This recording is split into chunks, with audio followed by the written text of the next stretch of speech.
And I spoke to Defence Minister Stephen Smith a short time ago. He was in our Canberra studio. Stephen Smith, thanks for making the time to talk to Lateline. Pleasure. Before we get to the myriad inquiries you announced today, why is it that the head of the Defence Force Academy, Commander Bruce Kafer, has been told to take leave while the case is investigated, but the male cadet at the centre of the scandal is continuing his studies? Well, two separate issues there. Let me deal firstly with Commander Kafer. On Saturday, the Vice Chief of the Defence Force, who is effectively his commanding officer, instructed him to take leave effective from Sunday.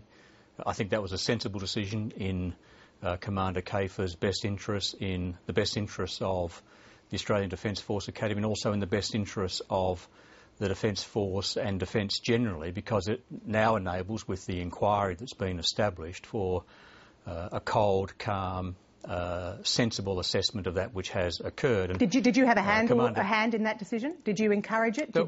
Well, as I've said today, essentially since Wednesday or Thursday of last week, the Chief of the Defence Force, the Vice Chief, the Secretary and I have been in constant conversation working through all of the very complex issues, including the management of the so-called Skype incident at the Defence Force Academy, and you've seen a substantial and comprehensive response today. But just to go back to your original question, I certainly supported, as did the other senior leaders that I've referred to, supported the decision by the Vice Chief to put him on leave. It enables him to make his contribution to the inquiry that will be conducted.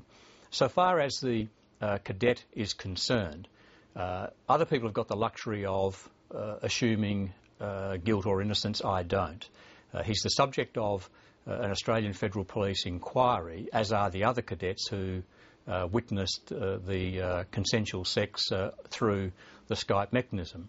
And I make 2 points about that. Firstly, all of those are under supervision, and I'm also advised the Australian Federal Police strongly support that arrangement because it enables them to have access to them for the purposes of their investigation, essentially in a supervised and orderly way. So the two circumstances are different. But is the male cadet actually denying his involvement? Is he denying that he was responsible for this? Well, I certainly wouldn't go into issues like that. There's a serious Australian Federal Police criminal investigation into effectively sexual abuse matters.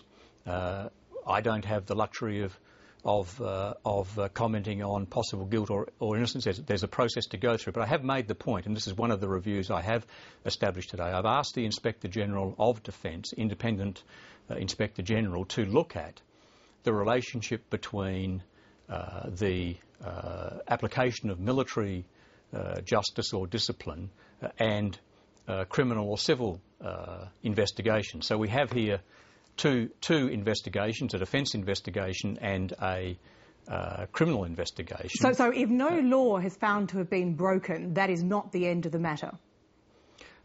Irrespective of the outcome of the criminal investigation, there will be, once that matter is determined, there will be a defence inquiry that needs to be completed in accordance with the processes that have been adopted for a long period of time. That's held in abeyance or suspension until the criminal investigation is completed. But I have asked the Inspector General to look at the relationship or interplay between the two systems, because it can sometimes lead to delays and lack of timeliness in coming to decisions about individual conduct and personal accountability. In what way? In the sense that the AFP hands the case over to the military? Is that your concern? Where's the delay coming? No. Well, a criminal investigation, of course, has a high standard of proof beyond reasonable doubt. And if there is a view from the investigators that it needs to go forward to consideration by the public prosecutor for trial, that's a lengthy process. The defence investigation is generally held in suspension during that process. And so you can have a period of time where it appears to outsiders that no action is being taken. But the Chief of the Defence Force and I made the point today that what is underway here is a very serious criminal investigation, and the cadet and cadets concerned know that too well. And as I said, the Australian Federal Police support the arrangement that is in place because it assists them in their inquiries. At the same time, the head of the AFP, Tony Negus, said last week that in the first instance with this webcam incident, quote, Defence didn't really fully comprehend the magnitude of what we now know to be the case. If someone came to you and said that they were secretly filmed having consensual sex, that was played out on the internet to unrelated third parties, would you have any question about the magnitude of it? The question for you being, how do you win the cultural battle if you have to explain what the problem is? Well, two things. Firstly, I saw over the weekend a media talking point which made that suggestion that the federal police, the ACT police, had looked at the matter and come to the conclusion that there was no criminal offence possibility. And I raised an eyebrow and said, I'm not sure that's right. I've long been a lapsed lawyer and said, I'm not sure that's right. And senior people in Defence raised the same eyebrow and had the same query. And I'm not saying there was any cause and effect in my case, but like you, I raised an eyebrow.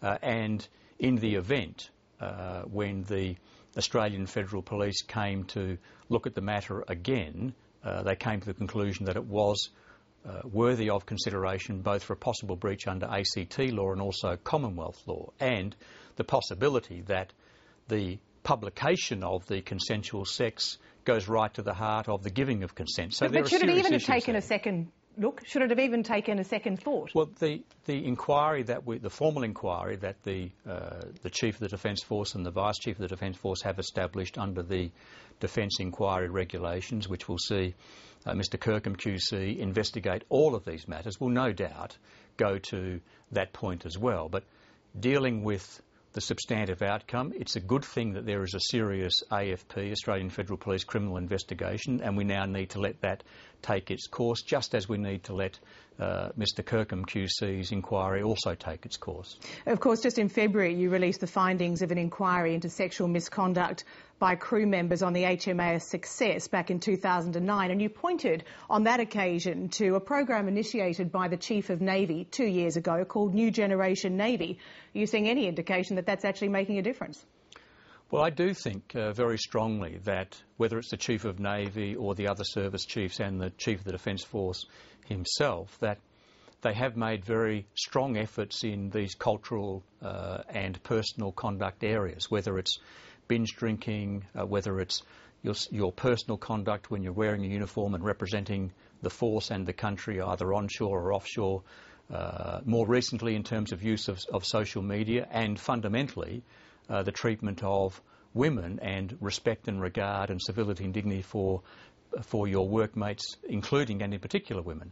So a lot of good work has been done, but this incident has done a range of things. Firstly, it's caused us to say, well, we need to make sure that we're doing everything we can. Let's make sure that the things we've done have been effective, but more importantly, are there more things we can do? Can we learn from other people? This is very much for the Australian Defence Force in respect of the way in which women are treated in the force. It's very much an NRL or an AFL moment. As well as this case and now the various inquiries that you've put into place, the HMAS Success case that we referred to, you've also had to appoint an independent team of experts to fix problems with the management and repair of ships, and that was after you were misled about the seaworthiness or otherwise of the Manoora, the Kanimbla and the Tobruk.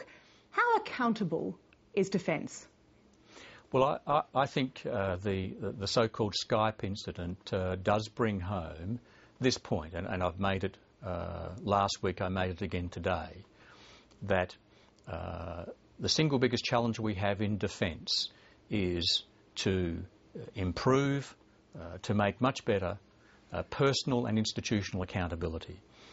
When someone in Defence makes a mistake, there are adverse consequences as a result of that mistake, and both the individual needs to be held accountable and also there needs to be institutional accountability. So today, with the wide-ranging stocktake and audits and external review that we've put in place, there is both personal and individual accountability. Now, I'm currently, together with my ministerial colleagues, looking at a raft of reforms across the board, but particularly in the procurement and capability area, where individual officers have to be accountable for the decisions that they make, but where Defence and its the relevant parts of the organisation need also to be institutionally accountable. If you Is said this to the me, Rufus Black report?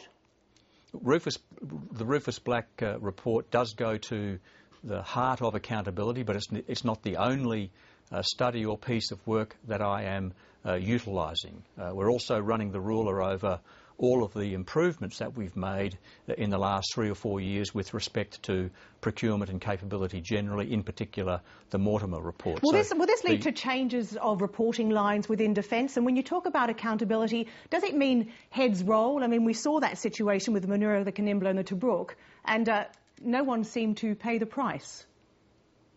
Well, two things. Firstly, it's much more important to have the accountability mechanisms in place, because then you've got some chance of prevention. And they're not there now?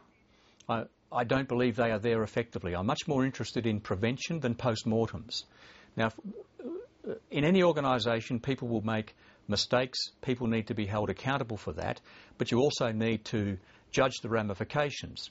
We're all human. We all make mistakes. And very often, the response can be, that was a mistake, next time think of this or think of that. But we've had too many very bad examples in the history of defence, whether it's projects or otherwise, when no one has been held accountable for very seriously adverse outcomes, where clearly professional standards weren't met. So that goes to the heart of the work that Rufus Black has done for us, and I expect to be in a position over the coming months to deal with those matters as well.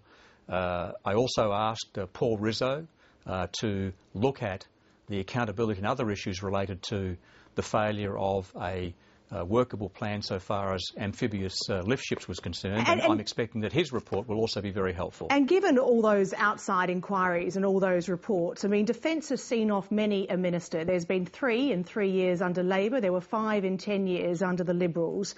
How do you know that you can change Defence, that you're the one that's going to make a difference? Well, I proceed on this basis. I've been given by the Prime Minister the very high honour of being our Defence Minister, which to me is a very important job because of the national security implications that it carries with it. But it's very clear to see from my perspective that in the modern world, Defence has to live within the external rigour that is placed around it, and the white paper, the budget rules, the Force 2030, plus the need these days for value for money, value for effort, requires greater internal rigour. We face these challenges as the United States Defence and Military face it, as the United Kingdom Defence and Military face it. We're not alone here. But so often Defence is described as a law unto itself. Can you change that? Well, that can no longer be the case, and it can no longer be the case in and for Australia or in and for comparable countries. And do you think it is the case now?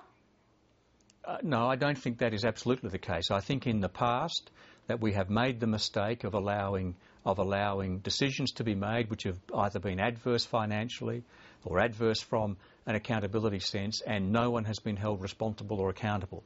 We have to get much greater rigour instilled and in place to that effect. And that will have, I think, the very salutary effect of prevention. People also need to understand what we're also seeing here are some lag effects.